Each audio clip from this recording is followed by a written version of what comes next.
So recently I've realised again that the time is really running out for this series and I have to do as many of these episodes as fast as I can. So because of that I'm going to do something which I said I wasn't going to do again. I'm going to do another expedition.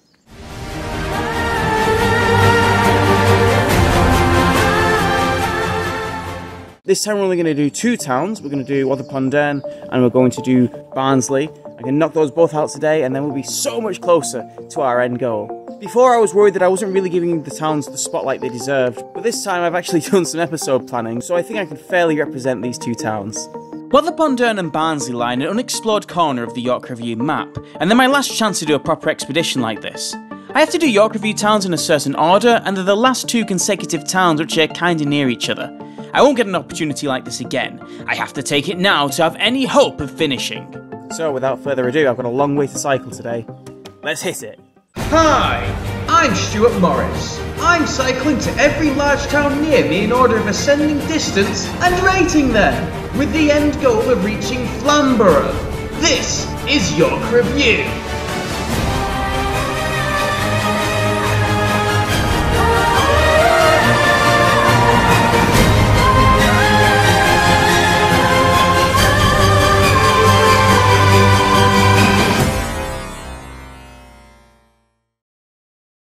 Our journey to Wath-Upon-Dearne starts by passing the Voyager spacecraft, which turned out to be a lot closer to York than NASA would have us believe.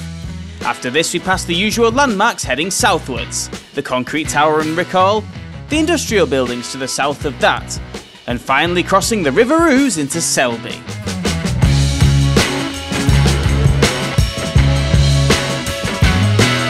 I've had some bad experiences cycling towards Doncaster in the past, so I decided to take a chance and try something new.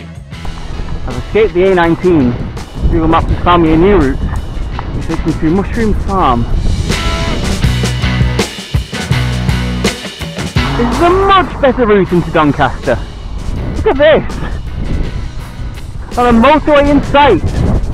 I was thrilled to be cycling around the outskirts of Doncaster. I even got to see the charming Tier 8 village of Campsall. I continued to keep away from central Doncaster and instead ventured towards the fine gates of Hickleton's Church.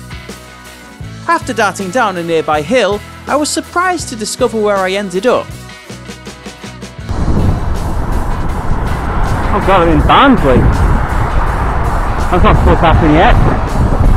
After having the same reaction anyone else would have if they suddenly found themselves in Barnsley, I followed some well-laid cycle paths and politely barged past pedestrians. Cheers. Until I reached the edge of the town. There it is. There's the sign. This sign was deceptive, as there were many industrial places up ahead, along with a few more awkward junctions to cycle around. But it wasn't long before I was gliding over the cobbled streets of the town centre.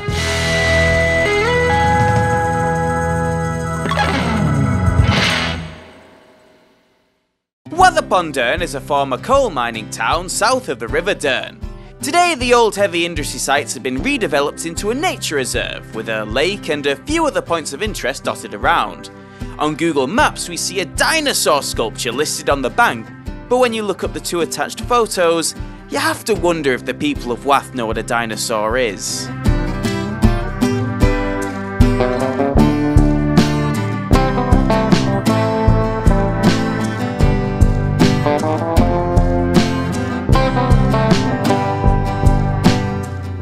So is the only thing that's happening a Slimming World? So one of the cool things I've noticed walking around Wath-Upon-Dearne are the benches. Because normally you see the benches are these little wooden planks on things, but in Wath they're carved out of stone. They're really quite interesting to see. Well, I haven't seen them anywhere else before, put it that way. After becoming the weirdo who rates benches and films parked buses, I decided to lay low for a bit and search for lunch. This is one of the fanciest Wetherspoons I've ever seen. I do Wetherspoons a lot on this show. In smaller areas, it's often the only place around which serves food. I recommend the Pasta Alfredo if you're cycling. It's a filling, carby meal which won't weigh you down. Pasta Alfredo, the official Wetherspoons menu choice of York Review.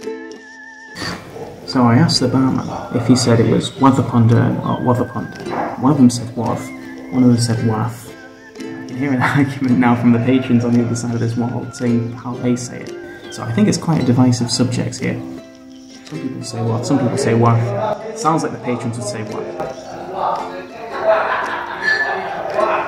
There are a lot of people shouting saying it's Wath, so I think I'm going to call it Wath from now on. But there's more to Wath-Upon-Dearne than Wetherspoon's Benches and Slimming World, and to demonstrate this, I return to the town centre.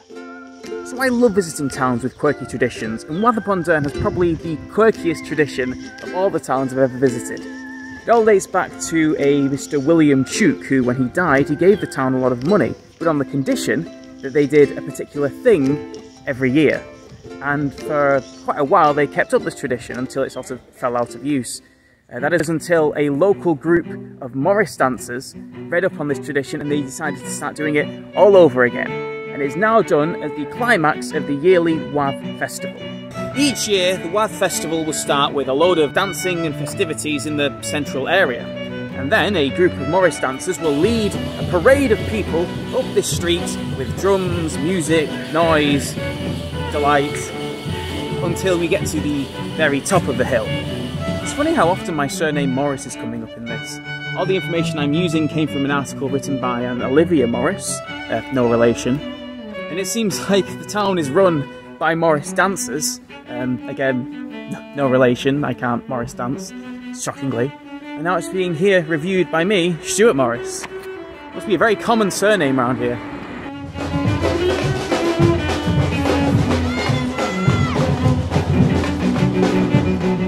And slowly over time, more and more people will come streaming in to these church grounds. And they will assemble at the very door of the church for the main event of the show.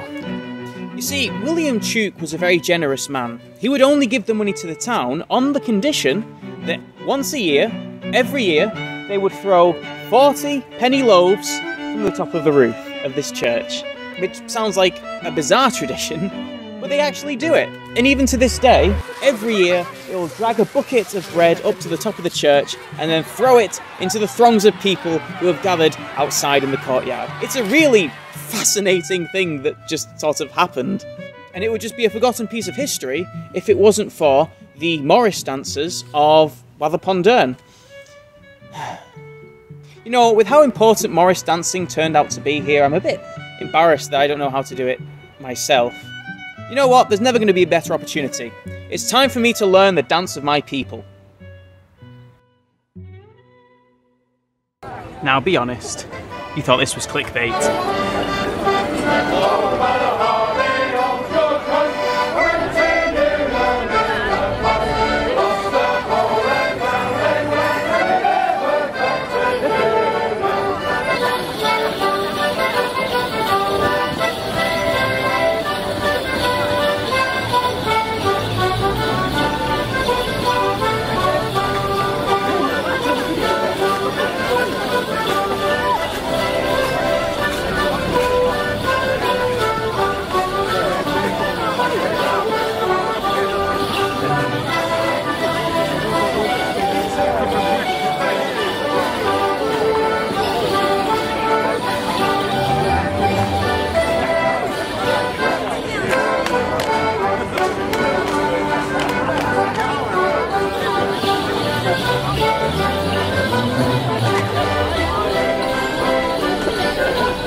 I'm actually really enjoying this outfit. I think we're going to do the rest of the review like this. I mean, you have to wonder as well, is what I'm wearing at the moment that much weirder than a high-vis jacket and a climbing helmet?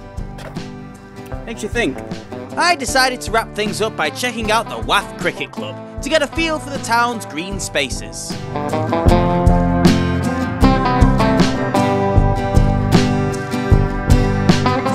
great deal to say about Wath Park. It's got a nice cricket ground. And it also has this pretty cool path I'm on at the moment, which is a 1 mile route, which is signposted with cute little way markers. And it's an alright path, it's just a little on the small side compared to the other ones I've seen. And I think that might be a good description of Wath-Upon-Dearne in general.